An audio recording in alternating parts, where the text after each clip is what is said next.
வணக்கம் மக்களே. இன்னைக்கான வீடியோ பதிவில் என்ன பார்க்க போகிறோம் அப்படின்னா, அது ஒரு மிகப்பெரிய சோகமான செய்தி தாங்க பார்க்க போகிறோம். அதாவது தமிழ் சினிமாவாக இருந்தாலும் சரி, இந்திய சினிமாவாக இருந்தாலும் சரி, அதில் நடிக்கும் பிரபலங்களோட மரணம் அப்படிங்கிறது நாலு நாள் அதிகரித்து கொண்டே தான் போகுது.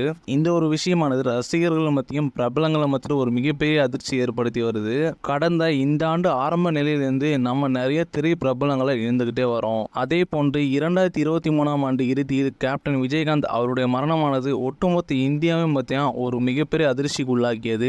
அதிலும் ரசிகர்கள் மத்தியில் ஒரு மிகப்பெரிய இடத்தை பிடிச்ச பிரபலங்கள் இறந்து போகுது அப்படிங்கிறது ஒரு மிகப்பெரிய ஒரு சோக செய்தியாக வந்து பார்த்தீங்கன்னா இதுவரைக்கும் இருந்துட்டு வருது.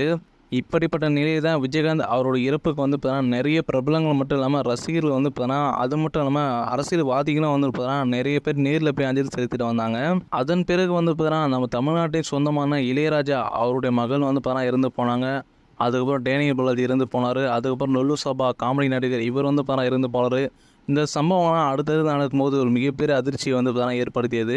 இப்படிப்பட்ட காலகட்டத்தில் மாரடைப்பு அப்படிங்கிற ஒரு விஷயத்தை கேள்விப்பட்டாலே அது ரசிகர்கள் இல்லாமல் பிரபலங்கள் வரையும் மிகப்பெரிய அதிர்ச்சி அடைந்து போகிறாங்க. ஏன்னா வந்துட்டு பார்த்தீங்கன்னா இப்போ வர காலகட்டத்தில் அதிகமானவர்கள் வந்து மாரடைப்பு காரணமாக தான் பார்த்தீங்கன்னா இறந்து போகிறாங்க.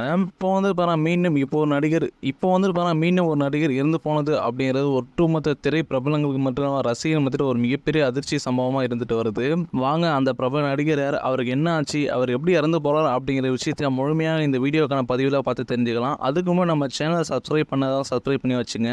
அப்போ தான் இது மாதிரி உடனுக்குடன் செய்திகள் தெரிஞ்சுக்கொள்ள உங்களுக்கு உதவியாக இருக்கும். பிரபல நடிகர் பின்னணி நடிகர்களுக்கு ஒரு மிகப்பெரிய குரலாக வந்து பின்னணி குரல் கொடுத்தவர் தான் இவர். அதுவும் ரஜினி, விஜய் போன்ற பெரிய பெரிய நடிகர்களுக்கு ஒரு பின்னணி குரலாக இருந்தவர் சொல்லலாம். அதுலேயும் இது போன்ற ஒரு மிகப்பெரிய நடிகர்களுக்கு சண்டை காட்சியின் போது ஒரு பின்னணி குரலாக கொடுத்தவர் என்றே சொல்லலாம். இவருடைய பெயர் டேனியல் குமார் அப்படின்னு சொல்லப்பட்டவர். சென்னையில் வந்து நேற்று இறந்து இருக்காரு.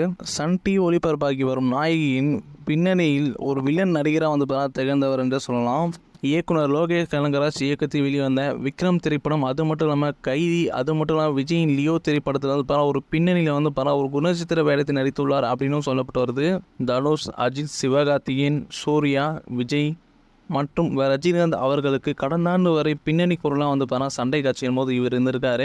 அது மட்டும் இல்லாமல் விஜயகாந்த் அவர்களுக்கு மிக ஒரு பரிச்சயமான நண்பராகவும் இருந்திருக்காரு டேனியல் குமார் அவர்கள். பல படங்களில் விஜயகாந்த் அவர்களுக்கு சண்டை பயிற்சியின் போது பின்னணி குரலாக வந்து இவர் இருந்திருக்காரு.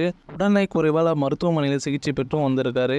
சிகிச்சை பெற்று வரும்போது அவர் உடல்நலை குறைவால் வந்து சென்னையில் வந்து நேற்று வந்து இருந்திருக்காரு. அவருடைய இறுதி சடங்கு வந்து நேற்று மாலை வந்து நடைபெற்றிருக்கு சென்னையில். அவருடைய இல்லத்திற்கு சென்ற நிறைய பிரபலங்கள் வந்துட்டு அஞ்சலி செலுத்திட்டு வந்தாங்க அப்படின்னு சொல்லப்பட்டு வருது. இவரை பிடித்தவர்கள் வந்து இவருக்கு கண்ணீர் போஸ்டர்கள் மூலமும் இவருக்கு அஞ்சலி செலுத்தினாங்க அப்படின்னு சொல்லப்பட்டு வருது. இதனை பற்றி நீங்கள் என்ன நினைக்கிறீங்க அப்படிங்கிறத வந்து கமெண்ட் பாக்ஸில் வந்து தெரிவிங்க.